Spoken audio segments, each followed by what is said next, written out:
kasih Tuhan, untuk kasih setiamu yang ku alami dalam hidupku. Terima kasih Yesus untuk kebaikanmu sepanjang hidupku.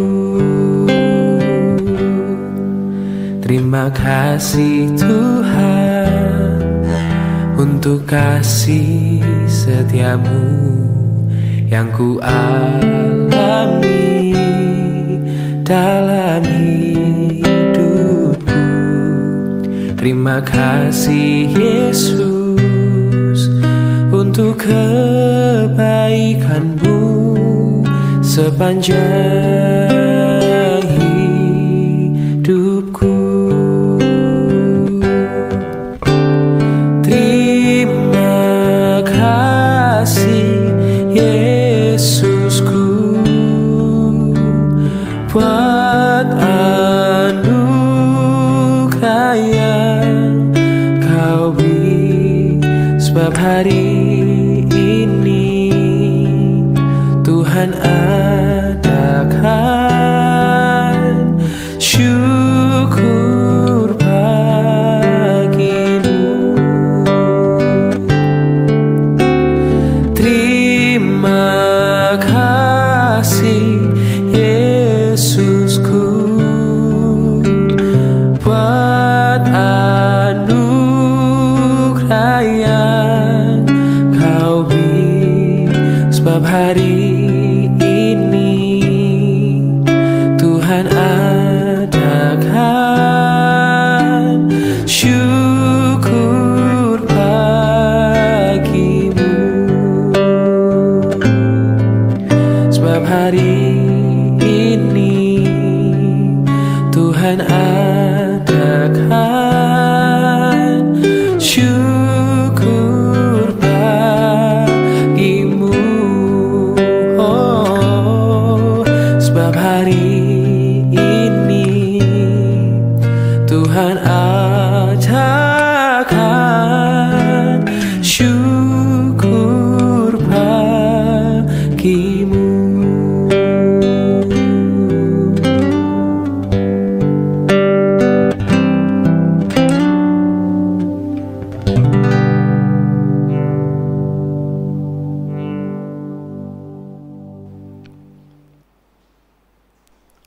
Shalom saudaraku, kita kembali dalam doa pagi kita,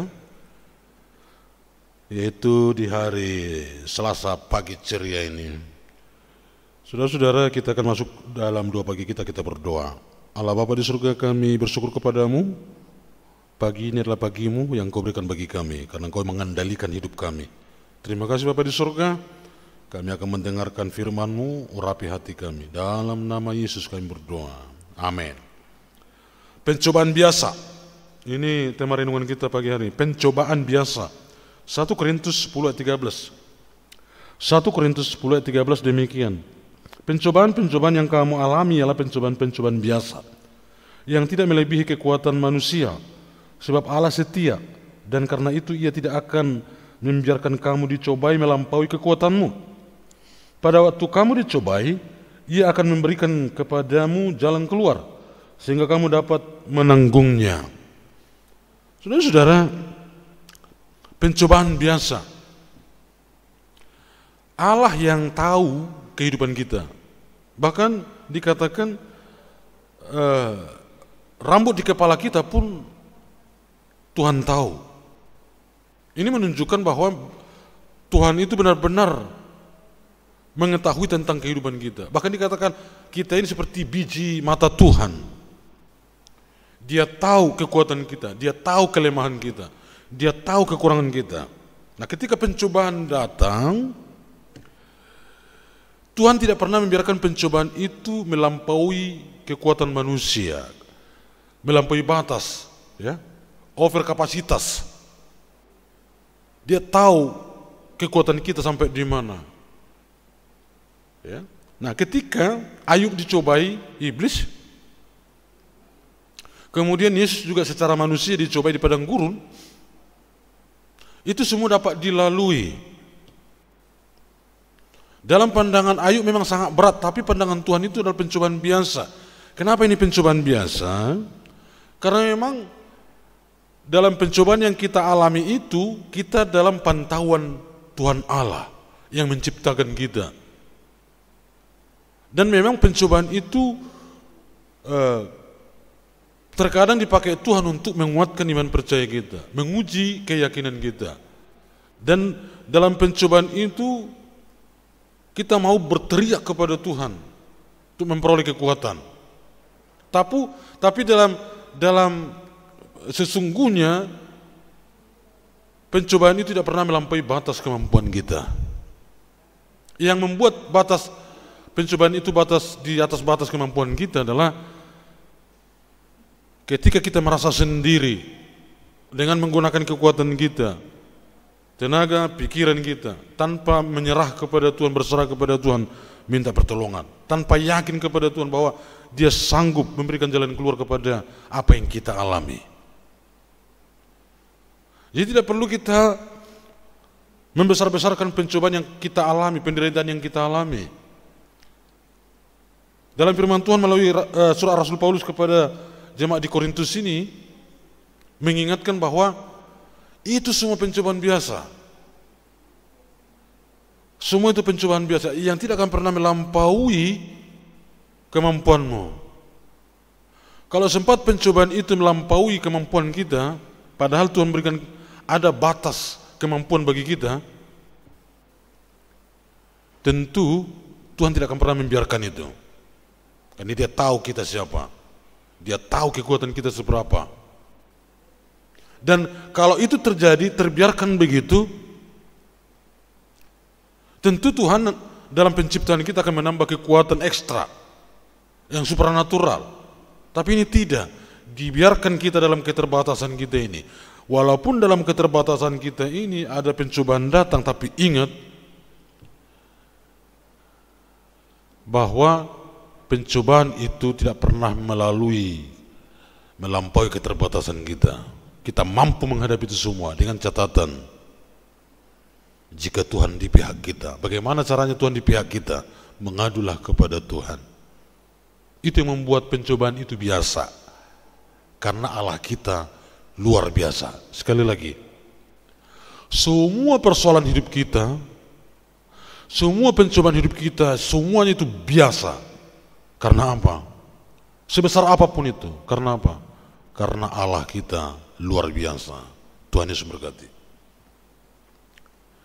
Kita akan masuk dalam doa, tapi kita puji Tuhan terlebih dahulu. Tangan Tuhan.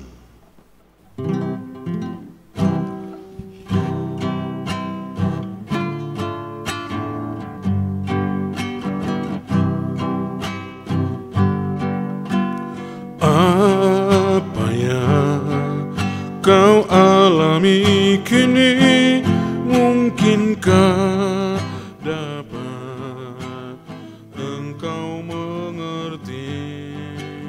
Satu hal tanamkan di hati, indah semua yang Tuhan beri. Tangan Tuhanmu tak akan memberi ular beracun pada yang minta roti. Cobaan yang engkau alami tak melebihi kekuatanmu.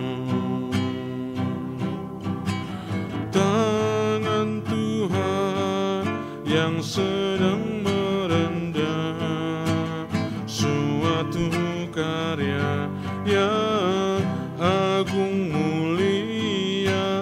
Saatnya kan tiba nanti, kau lihat pelangit kasih-Nya.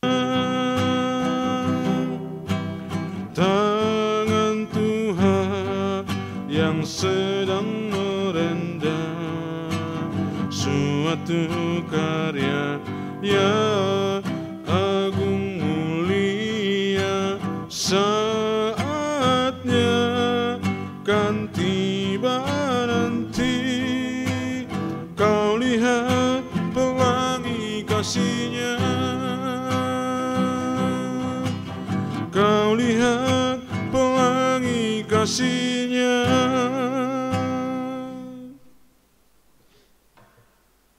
Mari kita berdoa. Ya Tuhan, terima kasih untuk firman-Mu yang menggugah hati kami, yang mengingatkan kami bahwa apa yang kami alami saat ini, apa yang kami hadapi adalah pencobaan biasa.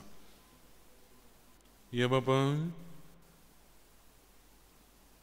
jika ada di antara umat-Mu saat ini sedang mengalami pencobaan, menghadapi persoalan hidup, terasa berat rasanya, namun ketika memandang Allah yang luar biasa, maka semua persoalan itu adalah biasa saja.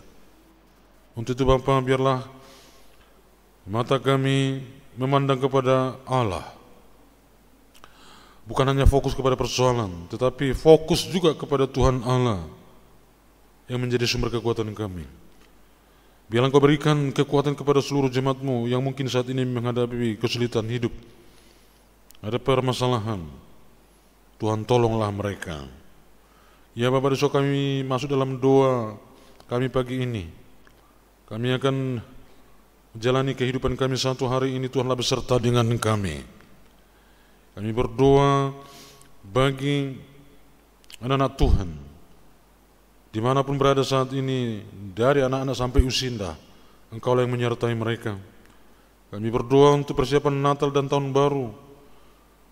Tuhan, campur tangan di dalamnya supaya kami dapat mempersiapkan segala sesuatu untuk Natal ini dengan hati yang gembira, bersatu satu dengan yang lain. Kami doakan untuk dana yang dibutuhkan supaya tercukupi. Ya Bapa, di surga kami doakan untuk panitia supaya bergandengan tangan untuk mempersiapkan semuanya ini.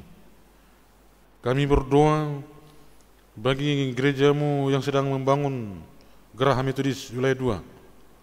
Tuhanlah menolong, Tuhanlah campur tangan di dalamnya untuk memberkati para tukang, para panitia, para donatur, dan dana yang dibutuhkan juga supaya tercukupi oleh karena pertolongan-Mu. Kami doakan juga untuk pembangunan rumah-Mu di pos pelayanan biji sawi Papua. Engkaulah yang memberkati para tukang, panitia, dan seluruh jemaat-Mu yang ada di sana. Hamba Tuhan juga Engkau memberkati. Pembangunan ini dapat terselesaikan dengan baik. Kami doakan untuk donatur untuk pembangunan ini juga yang telah memberikan dana dengan sukarela. Tuhanlah memberkati mereka. Kami berdoa, ya Bapa di surga, untuk bangsa dan negara kami. Berkatilah bangsa ini. Kami berdoa untuk setiap daerah yang ada di bangsa kami ini yang belum dijangkau oleh Injil. Berkati para penginjil, evangelis, para misionaris yang membawa Injil ke sana. Sertai mereka supaya berita keselamatan itu dapat mereka terima. Inilah doa kami, ya Bapa di surga. Mari kita ucapkan doa Bapa kami. Bapa kami yang di surga, dikuduskanlah nama-Mu. Datanglah kerajaan-Mu. Jadilah kehendak-Mu di bumi seperti di surga. Berilah kami pada hari ini makanan kami yang secukupnya, dan ampunilah kami akan kesalahan kami, seperti kami juga mengampuni orang yang bersalah kepada kami. Dan janganlah bawa kami ke dalam pencobaan, tapi lepaskanlah kami daripada yang jahat. Karena Engkau yang punya kerajaan dan kuasa dan kemuliaan sampai selama-lamanya. Amin. Anugerah Tuhan kita Yesus Kristus, kasih Allah Bapa dalam persekutuan dengan Roh Kudus, kiranya memberkati, menyertai, melindungi kita semua hari ini, besok sampai selama-lamanya. Amin. Selamat pagi, tetap semangat. Tuhan Yesus berkati. Shalom.